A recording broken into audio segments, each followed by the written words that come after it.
ധർമ്മസ്ഥലയിൽ കൊലപാതക പരമ്പരകൾ നടന്നെന്ന ആരോപണങ്ങൾ തെറ്റെന്ന് കണ്ടെത്തൽ.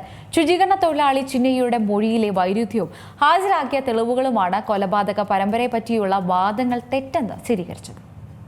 ധർമ്മസ്ഥല ക്ഷേത്രത്തിലെ മുൻ ശുചീകരണ തൊഴിലാളി CN ചിന്നയ്യയുടെ വെളിപ്പെടുത്തലാണ് രാജ്യം മുഴുവൻ ചർച്ചയാക്കിയത്. ക്ഷേത്രത്തിലെത്തിയ മകളെ കാണാനില്ലെന്ന പരാതിയുമായി സുജാത ഭട്ട് എന്ന വയോധിക എത്തിയതോടെ ആരോപണത്തിന് ശക്തി കൂടി. ക്ഷേത്ര അധികാരികളുടെ ഭീഷണിക്ക് വഴങ്ങി 100-ലേറെ മൃതദേഹങ്ങൾ കുഴിച്ചിട്ടെന്നായിരുന്നു ചിന്നയ്യയുടെ വെളിപ്പെടുത്തൽ. വിവാദമായതോടെ പ്രത്യേക അന്വേഷണ സംഘത്തെ സർക്കാർ നിയോഗിച്ചു. എന്നാൽ അന്വേഷണത്തിനൊടുവിൽ ഇരുവരുടെയും ആരോപണങ്ങൾ അടിസ്ഥാനരഹിതമെന്ന് പ്രത്യേക അന്വേഷണ സംഘം കണ്ടെത്തി. ചിന്നയ്യയുടെ വെളിപ്പെടുത്തലുകൾ അന്വേഷിക്കുന്നതിനോടൊപ്പം അയാളെപ്പറ്റി പോലീസ് അന്വേഷിച്ചിരുന്നു. ബലാത്സംഗത്തിനിരയായി കൊല്ലപ്പെട്ട പെൺകുട്ടിയുടേതെന്ന പേരിൽ ഒരു തലയോട്ടി പോലീസിന് മുന്നിൽ ചിന്നയ്യ ഹാജരാക്കി. ഇത് പുരുഷന്റെ തലയോട്ടിയെന്ന് ഫോറൻസിക് കണ്ടെത്തി. മൃതദേഹങ്ങൾ കുഴിച്ചിട്ടതായി ചിന്നയ്യ ചൂണ്ടിക്കാട്ടിയ സ്ഥലങ്ങൾ കുഴിച്ചു പരിശോധിച്ചിരുന്നു. ഇയാളുടെ താമസ സ്ഥലവും പോലീസ് അന്വേഷിച്ചു. കസ്റ്റഡിയിലെടുത്ത് ചോദ്യം ചെയ്തപ്പോൾ തലയോട്ടി മറ്റൊരിടത്തു നിന്നും സംഘടിപ്പിച്ചതാണെന്ന് ചിന്നയ്യ സമ്മതിച്ചു.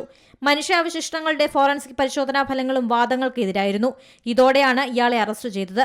അതേസമയം പ്രശസ്തിക്കായാണ് ചിന്നയ്യ ആരോപണം ഉന്നയിച്ചതെന്നാണ് ഭാര്യ പോലീസിനോട് പറഞ്ഞത്. ചിന്നയ്യയ്ക്ക് മാനസിക പ്രശ്നങ്ങളുണ്ടെന്നും ഭാര്യ കൂട്ടിച്ചേർത്തു. 1998-2014 കാലഘട്ടത്തിൽ മൃതദേഹങ്ങൾ കുഴിച്ചിട്ടെന്നാണ് ചിന്നയ്യ വെളിപ്പെടുത്തിയത്. അതോടെ ജൂലൈ 3-നാണ് കോടതി നിർദ്ദേശപ്രകാരം അന്വേഷണം തുടങ്ങിയത്. 17 സ്ഥലങ്ങൾ കുഴിച്ചു പരിശോധിച്ചപ്പോൾ 2 നിന്നാണ് അസ്ഥിഭാഗങ്ങൾ കിട്ടിയത്.